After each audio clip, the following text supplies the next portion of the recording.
పనిచేస్తున్నటువంటి house keeping కార్మికులకు timing అనేది మరి పాత పద్ధతిలో కొనసాగించాలని చెప్పి డిమాండ్ చేస్తూ ఈ యొక్క ధర్నా నిర్వహించడం జరుగుతూ ఉంది. అలాగే సమ్మె కాలంలో ఏదైతే వేతనాల కోత ఉందో దాన్ని యాజమాన్యం విరమించుకోవాలని చెప్పి ఈ సందర్భంగా మేము డిమాండ్ చేస్తూ ఉన్నాం.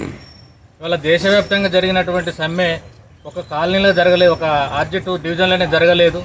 మొత్తం దేశవ్యాప్తంగా 4 లేబర్ కోడ్లు రద్దు చేయాలని చెప్పి ఆ రోజు ఫిబ్రవరి 12న జరిగినటువంటి పెద్ద ఎత్తున సమ్మెలో కార్మికులు పాల్గొన్నారు.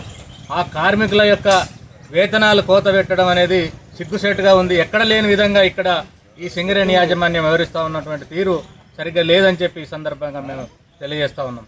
ఇవాళ అదేవిధంగా సమయపాలనను కూడా ఏ సమయం అయితే వాళ్ళ డ్యూటీ వాళ్ళు చేస్తూ ఉన్నారు.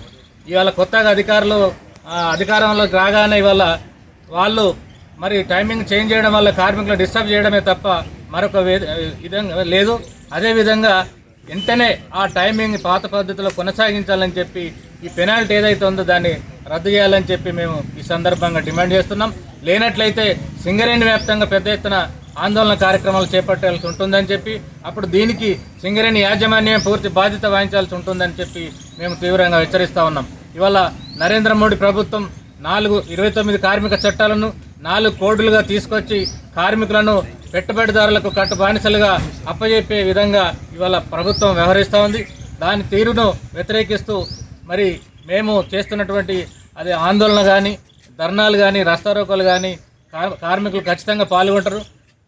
పాల్గొన్న కార్మికులను ఇట్లా ఈ విధంగా దుర్మార్గంగా మరి బెదిరింపుల చర్యలకు పాల్పడడం అనేది సింగరేణి యాజమాన్యం మానుకోవాలని చెప్పి ఈ సందర్భంగా హెచ్చరిస్తా ఉన్నాం.